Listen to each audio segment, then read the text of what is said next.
আসসালামু আলাইকুম বন্ধুরা, আশা করি আপনারা সকলেই ভালো আছেন। কোনো এক সময়ে আকাশ তখন তামাটে রং ধারণ করবে, চারিদিকে অন্ধকার নেমে আসবে, সমুদ্রের পানি উত্তাল হয়ে পড়বে, পাহাড় পর্বত ধ্বংস হয়ে তুলার মতো উঠতে থাকবে। তারপর প্রচণ্ড শব্দে গোটা পৃথিবী তছনছ হয়ে যাবে, সব কিছু নিশ্চুপ। তারপর মহান আল্লাহ সবাইকে পুনরুজ্জীবিত করবেন। আমরা তখন চোখ খুলে দেখব কোটি কোটি মানুষ একটা বিরাট ময়দানে একত্র উপস্থিত হয়ে আছি। তখন মনে হবে আমরা কেবলমাত্র ঘুম থেকে উঠলাম। তারপর আস্তে আস্তে সব কিছু আমাদের মনে পড়ে যাবে। আমরা পৃথিবীতে কি কি কাজ করেছিলাম সব কিছুর বিচার এখানেই হবে, যাকে আমরা বিচার দিবস বলে থাকি। তারপর পুলসিরাত।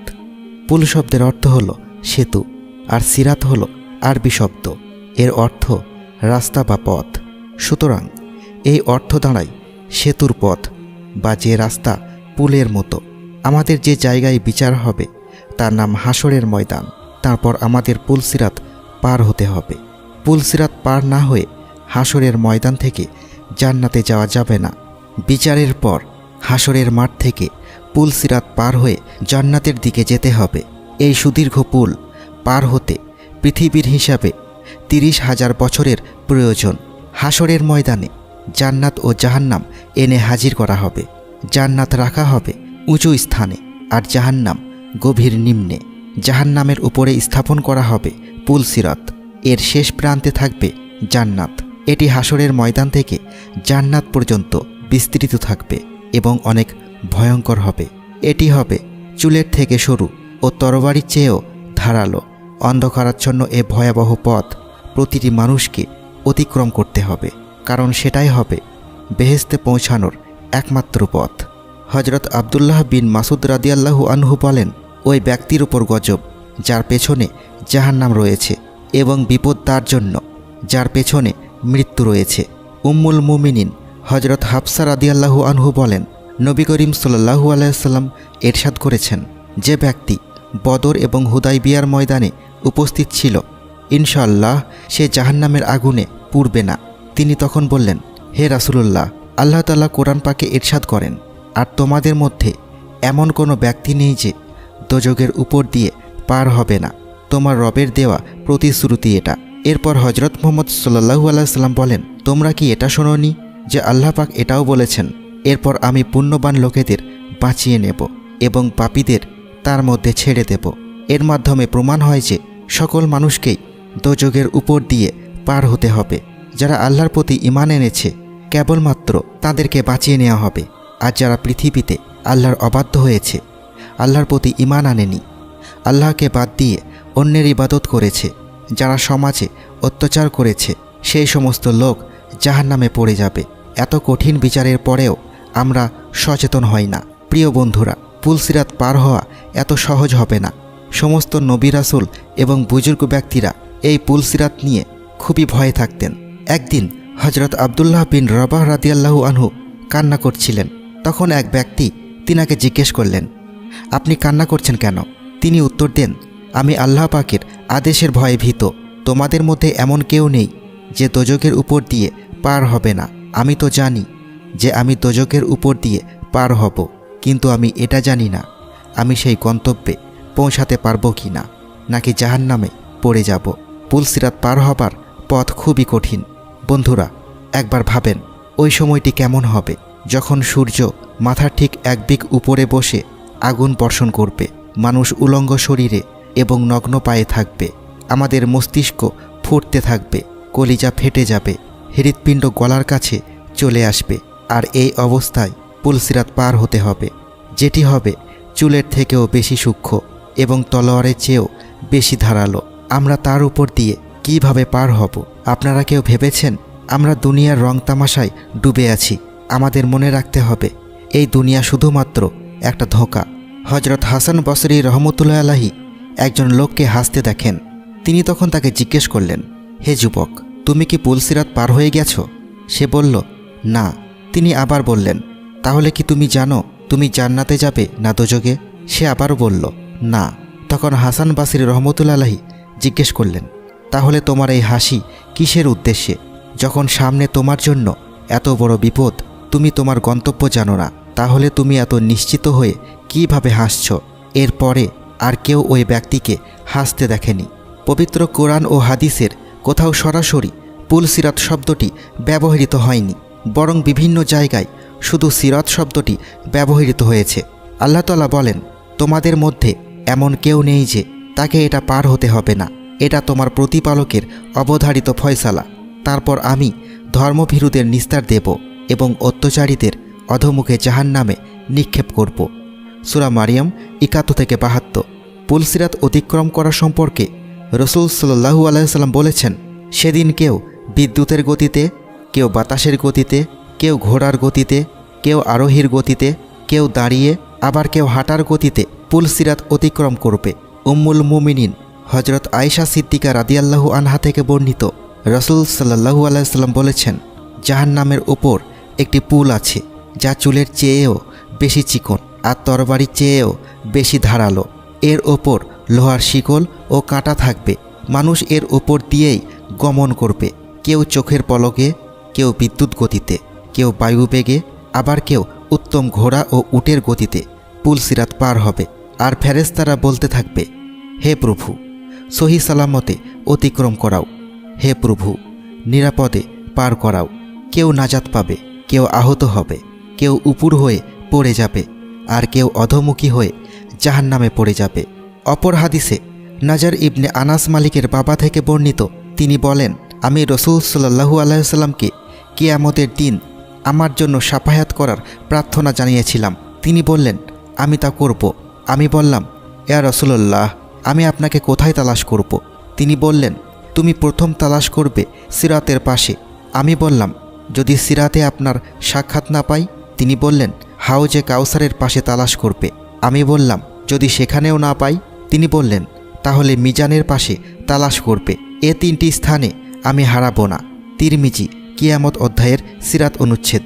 আবু হুরায়রা রাদিয়াল্লাহু আনহু থেকে বর্ণিত, তিনি বলেন, একদা কতিপয় লোক বলল, ইয়া রাসূলুল্লাহ, কিয়ামতের দিন আমরা কি আমাদের প্রভুকে দেখতে পাব? তিনি বললেন, সূর্যের নিচে যখন কোনো মেঘ থাকে না, তখন তা দেখতে কি তোমাদের কোনো অসুবিধা হয়? তারা বলল, না ইয়া রাসূলুল্লাহ। তিনি বললেন, পূর্ণিমার চাঁদ যদি মেঘের অন্তরালে না থাকে, তবে তা দেখতে কি তোমাদের কোনো অসুবিধা হয়? তারা তখন বলল, না ইয়া রাসূলুল্লাহ। তিনি বললেন, তোমরা নিশ্চয় কিয়ামতের দিন আল্লাহ তাআলাকে ওই রূপ দেখতে পাবে। আল্লাহ তাআলা সকল মানুষকে একত্রিত করে বলবেন, তোমরা পৃথিবীতে যে যে জিনিসের ইবাদত করেছিলে সে তার সাথে চলে যাও। অতএব সূর্যের ইবাদতকারী সূর্যের সাথে, চন্দ্রের ইবাদতকারী চন্দ্রের সাথে, এবং মূর্তি পূজারী মূর্তির সাথে চলে যাবে। অবশিষ্ট থাকবে হজরত মুহাম্মদ সাল্লাল্লাহু আলাইহি ওয়াসাল্লামের উম্মতের লোকেরা, যাদের মাঝে মুনাফিক সম্প্রদায়ের লোকও থাকবে। আর মুমিনরা আল্লাহ তাআলাকে যে আকৃতিতে জানত, তার ব্যতিক্রম আকৃতিতে আল্লাহ তাআলা তাদের কাছে হাজির হবেন এবং বলবেন, আমি তোমাদের প্রভু। তখন তারা বলবে, আমরা তোমার থেকে আল্লাহর কাছে পানাহা চাই। আমাদের প্রভু না আসা পর্যন্ত আমরা এই স্থানেই থেকে যাব। আমাদের প্রভু যখন আমাদের কাছে আসবেন, আমরা তাকে চিনে নেব। এরপর যে আকৃতিতে তারা আল্লাহ তাআলাকে জানত, সে আকৃতিতে তিনি তাদের কাছে হাজির হবেন এবং বলবেন, আমি তোমাদের প্রভু। তখন তারা বলবে, হ্যাঁ, আপনি আমাদের প্রভু। তখন তারা আল্লাহ তাআলার অনুসরণ করবে। এরপর জাহান্নামের পুল স্থাপন করা হবে। রাসূল সাল্লাল্লাহু আলাইহি ওয়াসাল্লাম বলেন যে, সর্বপ্রথম আমি সেই পুল অতিক্রম করব। আর সেই দিন সমস্ত রাসূলের দোয়া হবে, হে আল্লাহ, রক্ষা করো, রক্ষা করো। সেই পুলের মাঝে সাদান নামক গাছের কাঁটা নেয় কাঁটা থাকবে। তোমরা কি সাদানের কাঁটা দেখেছ? তারা বলল, হ্যাঁ ইয়া রাসূলুল্লাহ। তখন রাসূল সাল্লাল্লাহু আলাইহি ওয়াসাল্লাম বললেন, এ কাঁটাগুলি সাদানে কাঁটার মতোই হবে, তবে তা কত বড় হবে সে সম্পর্কে আল্লাহ ছাড়া কেউ জানে না। সে কাঁটাগুলি মানুষকে তাদের আমল অনুসারে ছিনিয়ে নেবে। তাদের মাঝে কতিপয় লোক এমন হবে যে তারা তাদের আমলের কারণে ধ্বংস হয়ে যাবে, আর কতিপয় লোক এমন হবে যে তাদের আমল হবে সরিষাতুল্য নগণ্য, তবুও তারা নাজাত পাবে। এমনকি আল্লাহ তাআলা বান্দাদের বিচার কার্য সম্পাদন করবেন এবং লা ইলাহা ইল্লাল্লাহ এর সাক্ষ্যদাতাদের থেকে যাদেরকে জাহান্নাম থেকে বের করার ইচ্ছা করবেন, আল্লাহ তাদেরকে বের করার জন্য ফেরেশতাদেরকে আদেশ করবেন। সিজদার চিহ্ন দেখে ফেরেশতারা তাদেরকে চিনতে পারবে। আর আল্লাহ তাআলা বনি আদমের ওই সিজদার স্থানগুলিকে জাহান্নামের জন্য হারাম করে দিয়েছেন। সুতরাং ফেরেশতারা তাদেরকে এমতো অবস্থায় বের করবে যে তখন তাদের দেহ থাকবে কয়লার মতো। তারপর তাদের দেহে পানি ঢেলে দেওয়া হবে, যাকে বলা হয় মাউল হায়াত বা সঞ্জীবনী পানি। সাগরের ঢেউয়ে ভেসে আসা আবর্জনায় যেরূপ উদ্ভিদ জন্মায়, পরে এগুলো যেরূপ সজীব হয় তারাও সেরূপ সজীব হয়ে যাবে। এ সময় জাহান্নামের দিকে মুখ করে এক ব্যক্তি দাঁড়িয়ে থাকবে আর বলবে, হে প্রভু, জাহান্নামের হাওয়া আমাকে ঝলসে দিয়েছে, এর জ্বলন্ত অঙ্গার আমাকে জ্বালিয়ে দিয়েছে। সুতরাং তুমি আমার চেহারা জাহান্নামের দিক থেকে ঘুরিয়ে দাও। এভাবে সে আল্লাহকে ডাকতে থাকবে। তখন আল্লাহ তাআলা বলবেন, আমি যদি তোমাকে এটা দিয়ে দিই তবে আর তুমি অন্যটির প্রার্থনা করবে? লোকটি তখন বলবে, না, হে আল্লাহ, তোমার ইজ্জতের কসম, আর অন্যটি চাইব না। সুতরাং তার চেহারাটা জাহান্নামের দিক থেকে ফিরিয়ে দেওয়া হবে। এরপর সে বলবে, হে প্রভু, তুমি আমাকে জান্নাতের দরজার নিকটবর্তী করে দাও। আল্লাহ তাআলা তখন বলবেন, তুমি কি বলনি যে তুমি আমার কাছে আর অন্য কিছু চাইবে না? আফসোস তোমার জন্য, হে আদম সন্তান, তুমি কতই না গাদ্দার। সে এইরূপই প্রার্থনা করতে থাকবে। তখন আল্লাহ তাআলা বলবেন, সম্ভবত আমি যদি তোমাকে এটা দিয়ে দিই তবে তুমি অন্য আরেকটি আমার কাছে প্রার্থনা করবে। লোকটি তখন বলবে, না, তোমার ইজ্জতের কসম, অন্যটি আমি আর চাইব না। তখন সে আল্লাহ তাআলার সঙ্গে এই মর্মে ওয়াদা করবে যে সে আর কিছুই চাইবে না।